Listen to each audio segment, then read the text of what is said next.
नमस्कार दोस्तों, आज हम आपको माँ दुर्गा की महिमा की कहानी सुनाने जा रही हूँ। माँ दुर्गा की महिमा के लिए जय माता दी आप सब जरूर लिखे। बहुत समय पहले मनोहर नामक नगर में पीठ नाम का एक ब्राह्मण निवास करता था। वह माँ भगवती दुर्गा का बहुत बड़ा भक्त था। उसके घर एक रूपवती और सद्गुणों से युक्त कन्या जन्मी, जिसका नाम सुमति रखा गया। समय बीतने के साथ सुमति अपनी सखियों के साथ खेल खेल में बड़ी होने लगी।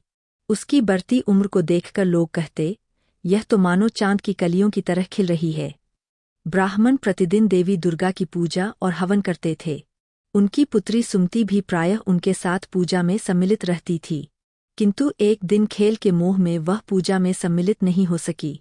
यह देखकर उसके पिता अत्यंत क्रोधित हुए और बोले, हे दुर्भाग्यशाली पुत्री, आज तूने देवी का पूजन नहीं किया। दंड स्वरूप तेरा विवाह किसी कुष्ठ रोगी या दरिद्र पुरुष से कर दूंगा। पिता की यह कठोर बात सुनकर सुमति ने शांत स्वर में कहा, पिताश्री, मैं आपकी पुत्री हूँ और आपके अधीन हूँ। आप जैसा उचित समझें वैसा करें। किंतु मुझे पूर्ण विश्वास है कि मनुष्य को वही फल मिलता है जो उसके भाग्य में लिखा है। कर्म हमारा है, परंतु फल ईश्वर के हाथ में है।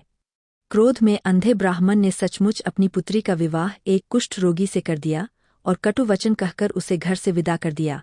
दुखी सुमति अपने रोगग्रस्त पति के साथ वन की ओर चली गई। रात भर उन्होंने बड़ी पीड़ा और कष्ट के साथ समय बिताया। सुमति के दुख और उसके पूर्वजन्म के पुण्य से प्रसन्न होकर माता भगवती दुर्गा स्वयं उसके समक्ष प्रकट हुईं। उन्होंने कहा, वत्से, मैं तेरे तप और भक्ति से प्रसन्न हूँ। जो चाहे वर मांगो मुझसे। सुमति ने विनम्र होकर पूछा, हे देवी, आप कौन हैं? माँ ने उत्तर दिया, मैं आदिशक्ति हूँ, मैं ही विद्या, शक्ति और करुणा की स्वरूपिणी हूँ। प्रसन्न होकर प्राणियों के दुख हर लेती हूँ। पिछले जन्म में तू एक भील स्त्री थी। नवरात्रि के समय जब तुझे और तेरे पति को कारागार में बिना अन्नजल के रहना पड़ा, तब अनजाने ही तूने 9 दिनों का उपवास कर लिया था। उसी व्रत के पुण्य के कारण आज मैं तुझसे प्रसन्न हुई हूँ। सुमति ने हाथ जोड़कर कहा, हे माँ, यदि आप मुझ पर दया करना चाहती है तो मेरे पति को इस भयानक रोग से मुक्त कर दीजिए। देवी बोली, तूने नवरात्रि में जो उपवास किया था उसके एक दिन का पुण्य अपने पति के कल्याण हेतु अर्पित कर दे। उसी से उसका कुष्ठ रोग दूर हो जाएगा। जैसे ही सुमति ने पुण्य का अर्पण किया, उसका पति पूर्णतया स्वस्थ, सुंदर और तेजस्वी हो गया। यह देख सुमति भाव विभोर होकर देवी की स्तुति करने लगी, हे जगदम्बा, आप दुख हरने वाली, रोगियों को निरोग करने वाली और भक्तों की मनोकामना पूर्ण करने वाली है।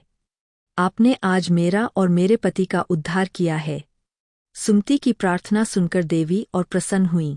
उन्होंने उसे आशीर्वाद दिया, तुम्हें विद्वान, धनवान, यशस्वी और जितेंद्रिय पुत्र प्राप्त होगा। इस प्रकार माता दुर्गा ने सुमति पर कृपा बरसाई। जैसा अनुग्रह उन्होंने सुमति पर किया, वैसी ही कृपा वे अपने सभी भक्तों पर करती है। इसी प्रकार की कहानी के लिए चैनल को सब्सक्राइब कर दे। धन्यवाद।